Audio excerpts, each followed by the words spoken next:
to another episode of Halftime Adjustments. Your host, Eddie Arnell, my man, Jay Lou G. Witt. Yes, What's going on, gentlemen? Tighten up, baby. Tighten up, man. We just witnessed the 2026 NFL Combine. Just finished up this past weekend, guys. A lot of talent out there in this draft. A lot of building blocks that the Two-Tone Blue can really benefit from.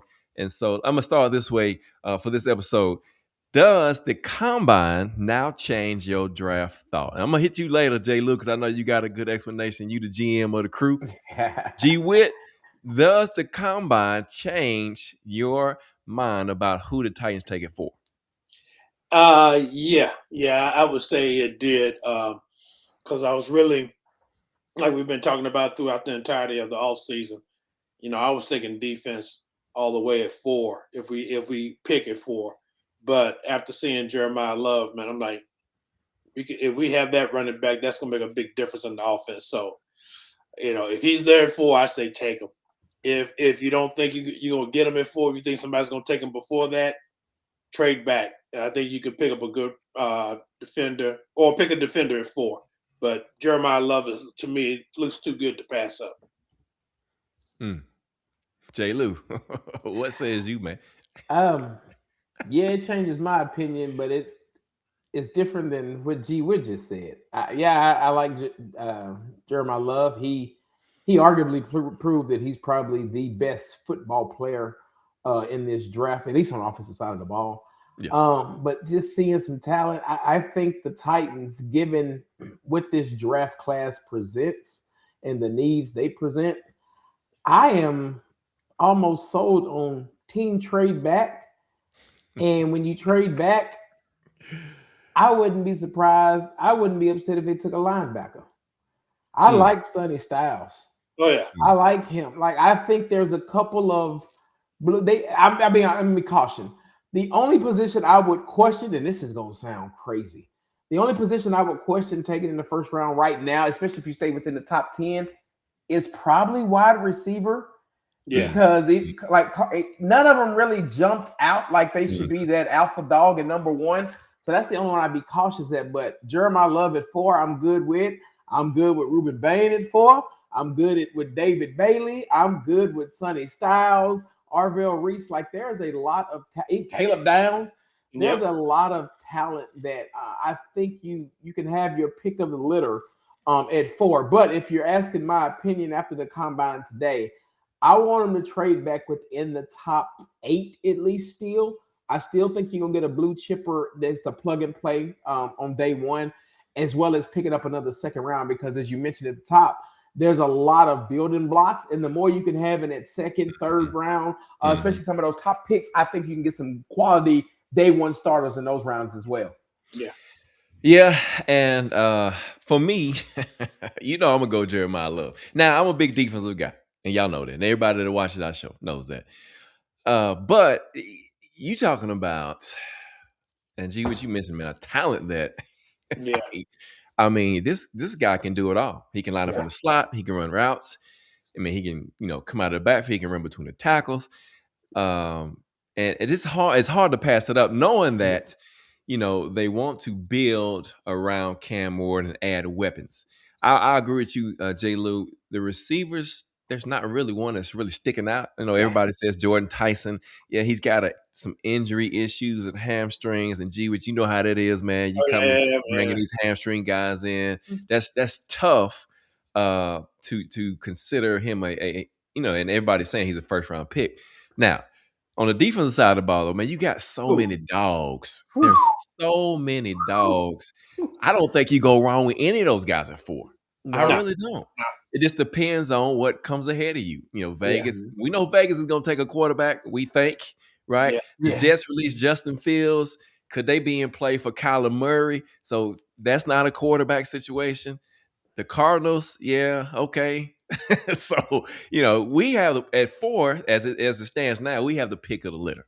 Now, Jay Lou, I agree with you, man. You could probably trade back to no lower than 6 or 7 and get some collateral capital. Yeah, and then be able to still get one of those top 4 or 5 guys. Yeah, and to build your team up. And so I thought the draft. This is probably one of the fastest combines that I've seen can comment on that as well. But man, it's just crazy. And J. Lou, looking at the offensive side of the ball, okay, we see Jeremiah Love, we see Jadarian Price, we see Mike Washington Jr., we see some of those receivers, Deion Burks from Oklahoma, he runs a 4.3. Xavier Thomas from LSU, he runs a 4.28. But man, who's the receiver though? If it's not Tyson, if it's not Carnell Tate, who's the dog that could take this offense to the next level? See, this is where my draft crush, he should have sucked a little bit more at the combine, but he didn't. And that's Omar Cooper Jr. from Indiana. I really thought he could be there at 35. I now think after his combine performance, he might sneak up to the end of the first round. But I thought he present. I mean, and you saw him play some big time ball all year long. And then as we got into the playoffs, I mean, the highlight catches, the Penn State one in the back of the end zone that he had. But I thought he did good. Malachi Fields is another one of those, and I'm thinking of some of these day two later on. Malachi Fields, 6'4", 218, big guy, and then I'll be honest, somebody who helped their draft stock a lot, and I think it will help change the stigma of this university's wide receivers. But I was impressed with Chris Brazzell from University of Tennessee. Yes, I was too. That's crazy. Did he run 4.4? If I'm not mistaken. Yeah, he ran 4.4. I think. 4.3 was it under 4.4? I just saw it. Yeah, I'll get it for you. Just but it's 6'4" and 198. And you know the stigma that you see with some of those UT receivers. But if you think about the last year or two, they've run a more pro style offense. 4.37. 4.37. Okay, so under 4. Yeah. So they run a more pro style offense. You've seen his route tree. And again, that's another one that's a local guy. I mean, UT, but I think that's another wide receiver you can look at the top of the second round. So I think that you can get you a wide receiver that can come in here on this team and start from day one. And actually, just think about it. The best wide receiver in the history of the Titans outside of Derrick Mason is AJ Brown. Right. And he was drafted in the second round. That's right. And he wasn't a 4.4 guy either. No, he wasn't. He was not. So Carnell Tate, I'm not saying no to, but I'm just saying there is a stigma already, or a level that we've saw from AJ Brown. Not a 4.4 guy that was dominating while he was here. I'll tell you somebody else who helped, and I'll kick it over to you with Jacoby Lane, also from USC. Had a great combine workout. Great combine. He probably, J. Lou, he's probably one of those late first rounder guys, top of the second round. Won't last long. So, I mean, I'm just saying. Go ahead. He had a 9.7 RAS score, too. So that's very good. Very good. How many 10s were there? There were so many 10s. Yes. In the rest. That's crazy. Go ahead, in this draft, I would say, especially on the offensive side of the ball, there's a lot, I think, to be had, but I will say this: a lot of it, other than the top tier, so like even at running back, there's Jeremiah Love who to me is ready to start from the get go, and I just think, and maybe Mike Washington, but I think all of them, they all are going to be subject to some good coaching because a lot of them have some things they need to work on, but it's all based on coaches. So if your coaching staff is solid, I think you'll be fine there. Same thing at the wideout receiver. I liked, even though one of the things they brought out about him was he had like 7 drops, was KJ Concepcion, man. Mm-hmm. I was watching him run the gauntlet, man, and I liked the way his hands, how he uses his hands and everything, man, and just swallows the ball. And even though I think he'd be more of a slot receiver, I just like the way he ran the gauntlet using his hands. And there were a couple of more that I thought were really good. I'm like you, J. Lou. I think Cooper vaulted himself up, and because I was really looking forward to seeing him. But I don't know, man. Like I said, we was texting back and forth. I still say with the receiver group you got this draft class, you could go down the line. And I think you could find some great receivers in the later rounds easily because all these guys got some good traits and everything. And again, it's all about coaching them up as well. But I agree with your guy from UT, man. With that speed and that height and everything, he definitely would be a good fit. I didn't get to see him run the gauntlet or anything, but I just wanted to because I wanted to check out his hands. But yeah, I think he would be a good fit as well. Yeah, and Jay Lee, you mentioned Malachi Fields. I mean, here's another guy, right? Runs a 4.6. But man, this guy, he is a 50-50 ball magnet. Yes. I mean, every time you see him, and I don't know, of course, I watched him play a lot because I'm a Notre Dame fan. He won a lot of 50-50 balls. And that's what you need for, especially a young quarterback gets in trouble. He knows he's got somebody out there on that outside that if I throw it up to him, the chances are he's going to make that catch. Let me ask you a question, Eddie, because Yep. since you watched him a lot, Yep. and I know he ran a 4.6. Yep. Does that match what you see in games? Because I know some guys don't run, they don't run 40s well, but the game speed is a lot different. Game speed is a lot different. You saw he caught a lot of deep balls as well. The contested and the deep ball. Most of the time you saw a deep ball, it was going to Malachi Fields. So that's why I'm saying the speed is deceiving, and I know people are shy away. It's fine. Let him fall to the third, fourth round. Oh, absolutely. Yeah. Somebody gonna be waiting right there for him. I got another wild card for y'all. I'm going in my, in my deep in the thing. Watch out for Bryce Lance, Trey Lance's brother out of North Dakota State. 4.34, 6'3.5", 204. We know North Dakota State is loaded in that D1, D2, whatever, FBS, whatever they call it. FCS. You know they're loaded. They always put talent in the NFL. And the biggest thing that you always hear is, against competition at that level. But I mean, if you can catch in speed, you can catch in speed. And I think when you talk about somebody on day 3 in that 5th, 6th round, one of them gems that can fall, you can't coach 4.3. I mean, to be 4.3 and 6'3", that's somebody that I think athletically is going to be a sneaky steal for somebody he will hear his name called. Yeah, I'm gonna give you 2 names and then we'll flip it over. Be on the lookout. I lost his name, but where'd he go? Well, one of them from Alabama, Jermaine Bernard, and I might have just checked his name. Yes, he's a Debo with more speed. If you look at him that way. Or, I mean, he could even be an A.J. Brown type receiver, but he's a big guy that can run. Zachariah Branch, smallish in frame, but he's quick as lightning and will catch anything. Played at Georgia. Those are 2 of the receivers that you can look out for. And then the guy from Georgia State, Ted Hurst. Another guy, another sleeper. Watch for him too. 4.42 guy, got good size, can catch the ball. And so the deep wide receiver class, but there's not really, to me, a number one that says, hey, I need to take him at 4 at this point. You can say it's not a wide receiver to take it 4, I don't think. That's correct. And so, like I said, man, you go on the defensive side of the ball, you can't go wrong with the guys at the top. I mean, you just can't.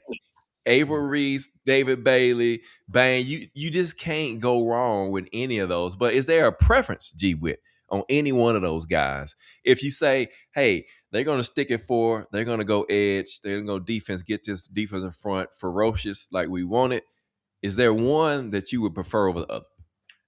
Ooh. Man. Well, in all honesty, because I was thinking about that, it's really down between, and I guess I don't know, they play different positions, I don't know, but Reese and Bailey, man,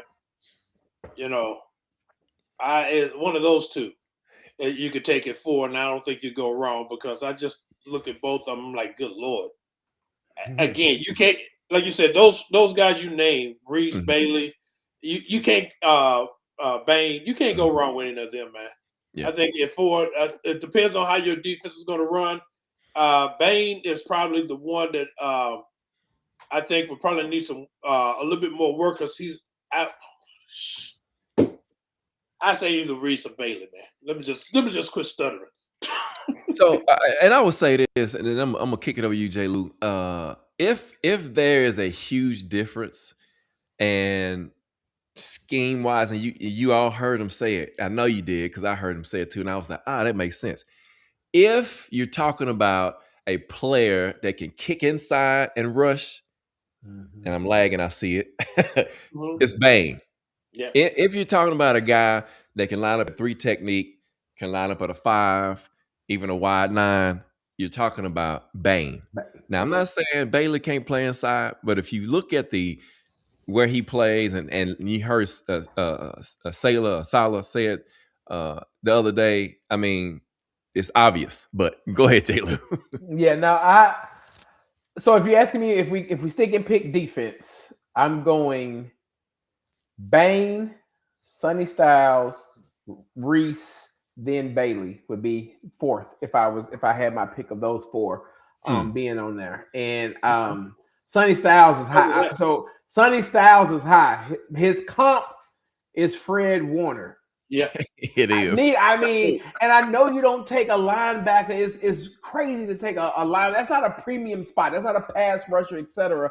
You don't take that premium spot at fourth, but given with this defense and what he can do, and I feel like that could be something unique in this defense. Just given what you saw him do, I'm intrigued by Reese. Reese intrigues me because I wonder, especially if you get him to learn edge rush and be an edge rusher, I see a little bit of him flipping. And I'm not calling him this before any of our Titan fans say it, but I feel like he can have a Javon Curse effect with some of his athleticism being in that position.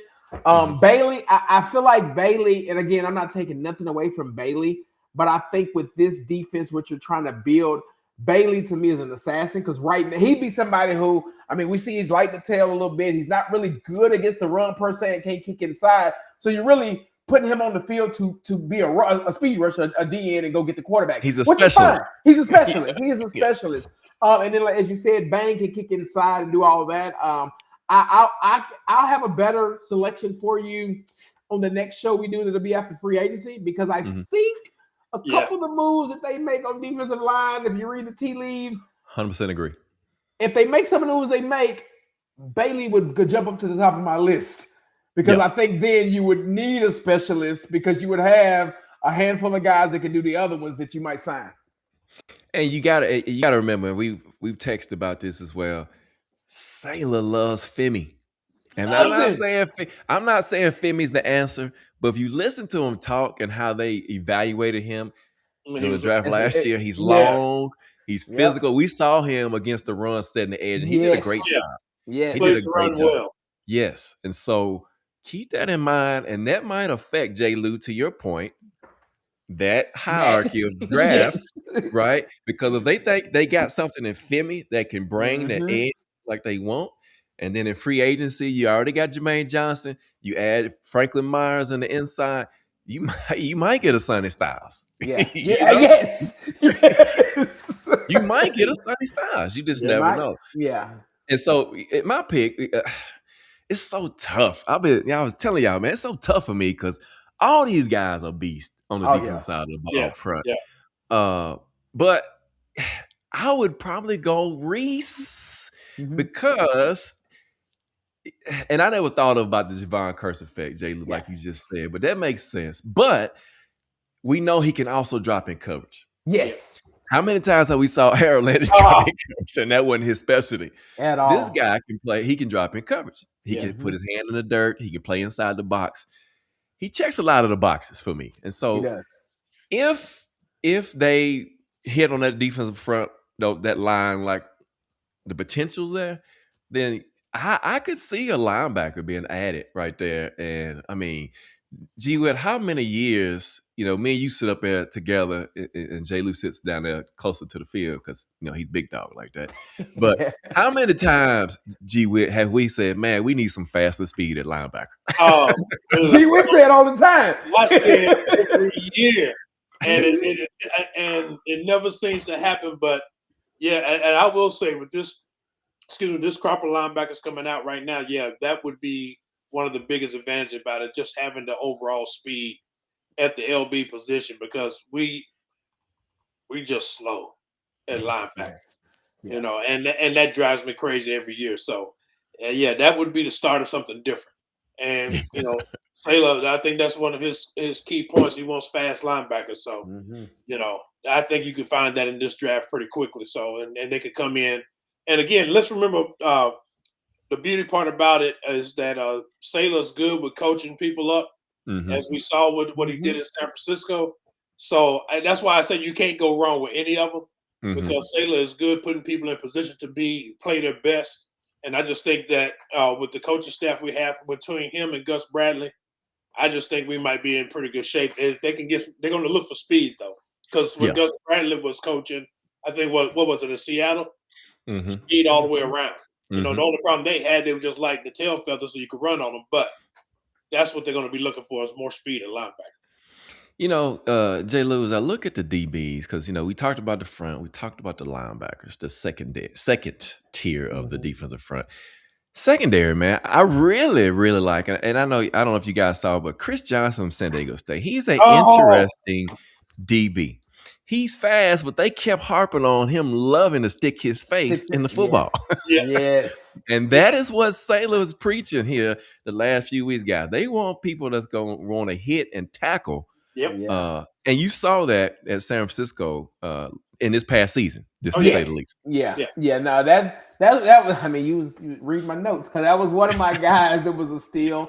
Fun fact, he said he's never met the other Chris Johnson that would like to meet him. So, but yeah, Fofo speed, likes to get his nose in there. Another feisty type running DB that I saw. And I'm gonna butcher his name, but he's got the favorite name in the draft. Ephesians Prasak, out of Washington. 045, 6'3", 196. Yes. He's a dog. I think that's a 5th, 6th round pick that you possibly could see starting day. I mean, because we have no corners. You possibly could see that limp starting day one.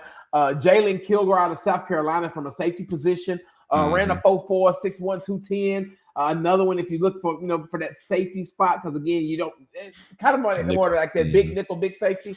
But definitely Ephesians I like. I love Chris Johnson, and then my last one I like is Julian Neal. I think Julian Neal from Arkansas, 4'9", 6'1", 6'1.5", 203. That's another one that I think just has good ball skills and somebody that could fit good in this defense. Like Bud Clark also from TCU as a safety nickel type guy, a good ball guy as well, and can tackle. And I know Dylan Thieneman, he won't be there, but I like him too. I was trying to think of his name, man. Yeah, but he probably won't be there either. But no, he won't. No, that 4'3" make sure he won't be there. So much depth though. I just, it's gonna be hard to screw this draft up. I mean, I know it can happen, and G Wood always tells us, "Say never say never," but I know it. I know it. But track record. I will say this: track record right now speaks for itself because Borgonzi, I think we all can agree, with the exception of seeing Femi finish, and Jackson Slater was basically Jackson Slater was redshirted, but go back and look at Week 18 against the Jags. Jackson Slater is going to be in contention for the guard spot. Outside of that, right guard. Outside of that, the rest of the draft picks so far is a good building block, and I thought they had a good step one. So you just have to think Borgonzi, just to your point, will be able to put together another good draft. This is his first full one without getting the job. I mean, last year he had got the job, so he kind of rushing a full cycle. His coach, his coaching staff, he's got a staff now that's all ball just like him. So I think you're going to see some good high character, good football players that he puts together for this team. Yeah. So many pieces though that can be added in this draft. And I'm just wondering, we kind of talked about it on an earlier show during the season because we was talking about draft early in the season. But is this going to be the draft we see where the defense gets the most of the attention? And I guess we'll see through free agency because you hear Wendell Robinson is a target right now, and I keep seeing it. I saw it again today. There's strong interest there. You think about are they going to add something in the running back position? Could that affect them drafting at 4? There's a lot of pieces to this puzzle. And man, it's gonna be fun here in a couple of weeks when free agency starts to see what's gonna happen for this football team. I think, as crazy as it sounds, I wouldn't be shocked if you see more offensive drafted than defense. I know why you said it because free agency. Because I think free agency with this coach is easier to buy veteran. I say buy veteran, but I don't think you're gonna see a lot of 1-year deals like Washington did a couple years ago. Those 1-year deals were good for Jaden's rookie year. came back to bite him the second year. I think you've got some young veterans looking for a second contract on the defensive side of the ball that you can give 2, 3-year contracts to. And I feel like, I mean, what's the best way to help your struggling quarterback? Have a defense that can get him the ball back and keep getting him the ball back and get him short fields. And I think just having that head coach is probably a little easier for Saleh to get his program implemented with veteran defenders as opposed to so many defensive drafted. But I think you'll see at least 2 or 3 defenders drafted, but I wouldn't be surprised at the end when we see all the draft picks that we look up and be like, oh, we drafted more offense than we did defense. It's because it's so. Let's talk about it for a few minutes on the defensive side of the ball for free agency. You brought that up, yeah, and the fact that the secondary is where we're hurting. So you look out there, right? And the guy that you already mentioned before, J. Lou, Alontae Taylor. Yeah.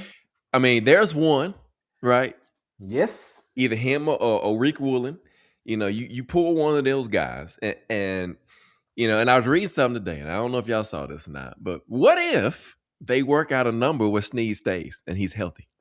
So it's funny you bring that up, and the reason that's up in the tea leaves, you're going to find out about Snead and Ridley very soon because they both have some guarantees parts of their contracts coming up within the first couple of days of the calendar of the new NFL calendar. So that one, I if you ask me right now, I think you see Ridley stay more than Snead, but it wouldn't shock me because you can control him, you got the money.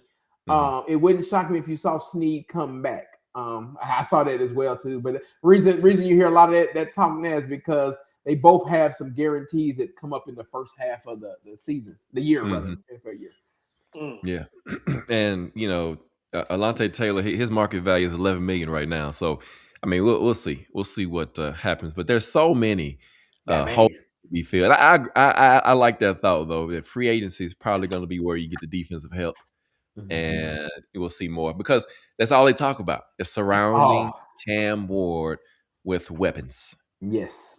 And you look at what we have right now in that receiver room in particular, and we need that true alpha receiver.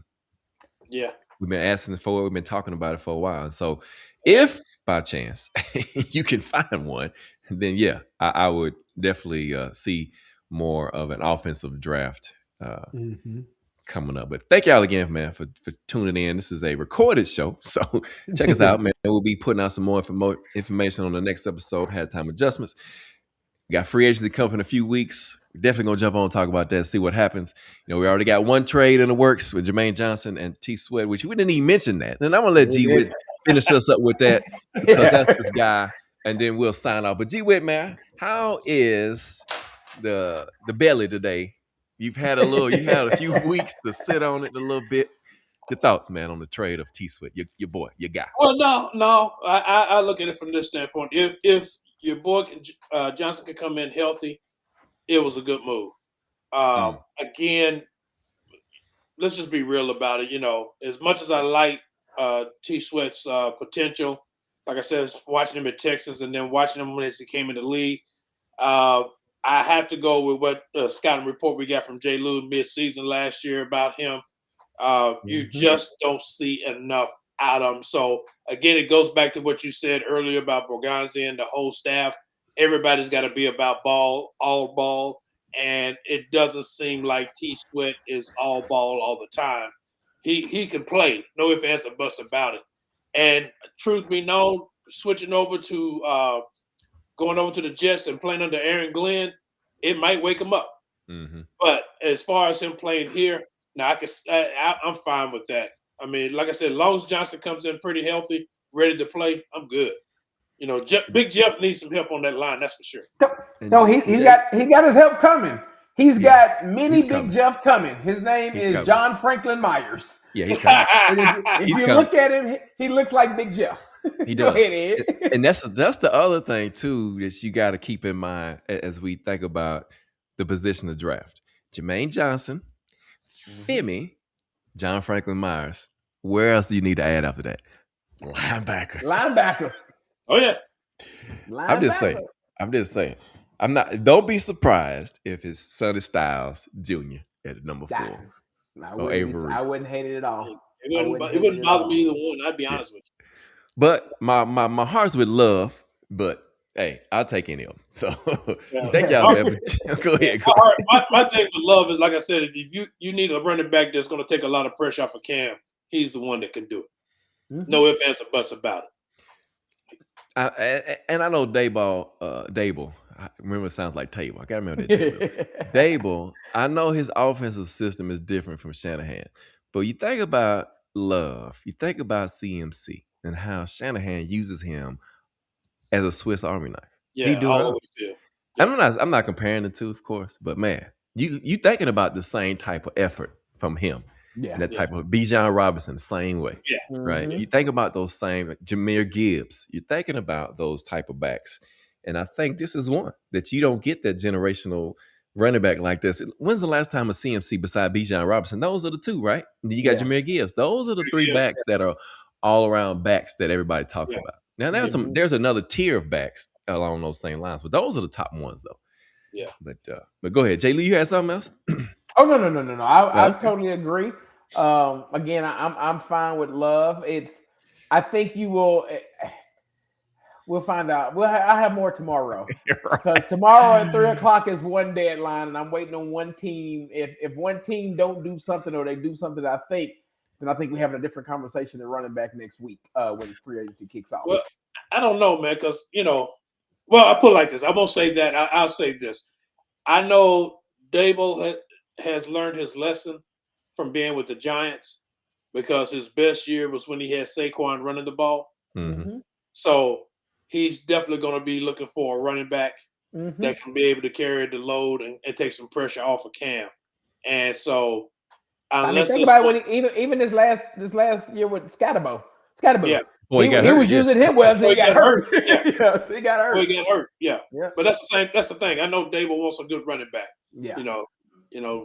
After because really everything went downhill after they screwed up anyway and paid Daniel Jones before they played Saquon Barkley. So, so I know he's looking for a good, strong running back. So that's why I said I can see it being Jeremiah Love real quick.